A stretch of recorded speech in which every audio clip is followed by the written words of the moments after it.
கர்த்தர் சீயோனிலிருந்து உன்னை ஆசீர்வதிப்பார். நீ ஜீவன் உள்ள நாளெல்லாம் எருசலேமின் வாழ்வை காண்பாய். சீயோனிலிருந்து கர்த்தர் ஆசீர்வதிப்பாரா?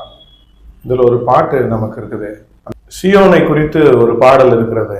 இந்த பாடலை பாடி ஆண்டவரை நான் துதிக்கிறேன். சீயோனே கம்பீரி, சாலேமே நீ ஸ்தோத்தரி. சீயோனே கம்பீரி, சாலேமே நீ ஸ்தோத்தரி. துதியும் கனமும் மகிமை செலுத்தி, துதியும் கனமும் மகிமை செலுத்தி. ஆமா, வந்துட்டியா? என்ன சூப்பரா பாட்டின்னு இருக்கிறீங்க, ஆண்டவர் துதிச்சுட்டு இருக்கீங்க. ஒரே சந்தோஷமா இருக்கு என்ன கேட்கறதுக்கு. அங்க நிக்க முடியல என்னால உள்ள, அதனாலதான் நான் ஓடி வந்துட்டேன். ஆமாமா, இந்த வசனம் சொல்லுகிறதுல கர்த்தர் சீயோனிலிருந்து உன்னை ஆசீர்வதிப்பார். இந்த சீயோனிலிருந்து ஆசீர்வதிப்பார் என்று சொல்லும் போது எனக்கு இந்த பாடல் ஞாபகம் வந்துருச்சு. அதனால பாடி ஆண்டவரை நான் துதிச்சிட்டு இருக்கிறோமா. சொல்லுமா, நீ வந்த விஷயம் என்ன? ஆமாங்க, நான் வந்த விஷயம் என்னன்னா விடுதலை கேட்கத்தான் வந்தேன். ஆனா நீங்க இந்த வசனத்தை சொல்லும் போது எனக்கு ஒரு சம்பவம் ஞாபகம் வருது. என்ன சம்பவம்? இஸ்ரவேல் மக்கள் ஆண்டவர் சீயோனில் இருந்து தானே ஆசீர்வதிச்சார். ஆமா, அவருடைய மகிமை சீயோன் மலையில இறங்கினது, அதை அவர்கள் கண்டார்கள். சரிங்க, நான் விடுகதை கேட்டா? கேளுமா.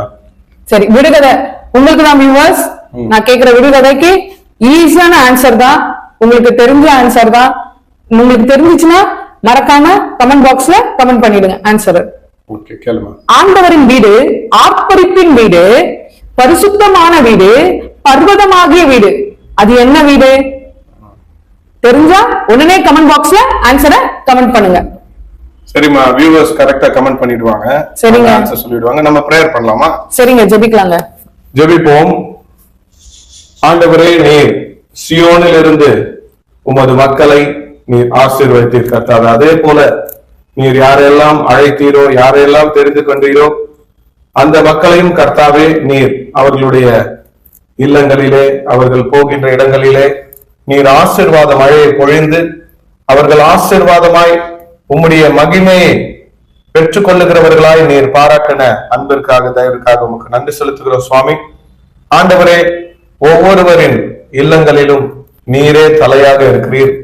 உம்முடைய மகிமை ஒவ்வொருவரின் இல்லத்திலே அது இருக்க, ஒவ்வொரு கிறிஸ்தவர்களும் உம்மை அதிகமாய் தேட, உம்மை நாட, உண்மையை பற்றி கொள்ள, உம்முடைய மகிமையின் மேல் மகிமையை காண நீர் அருள் புரிய வேண்டும் என்று உம்மிடத்திலே கெஞ்சு கொண்டாடுகிறோம் சுவாமி.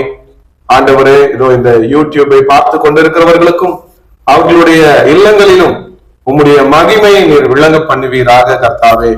சீயோனிலிருந்து எப்படி இஸ்ரவேல் மக்களை ஆசீர்வதித்தீரோ அதே போல இதை பார்த்து கொண்டிருக்கின்ற உமது மக்களையும் கர்த்தாவே நீர் அபரிவிதமாய் ஆசீர்வதித்து அவர்கள் மகிமையட நீர் அருள் புரிய வேண்டும் என்று ஆசீர்வதிக்கும் அருள்நாதர் இயேசு கிறிஸ்துவின் திருநாமத்தில் ஜெபிக்கிறேன், ஜெபம் கேளும் ஜீவனுள்ள நல்ல பிதாவே. ஆமென். Have a blessed day.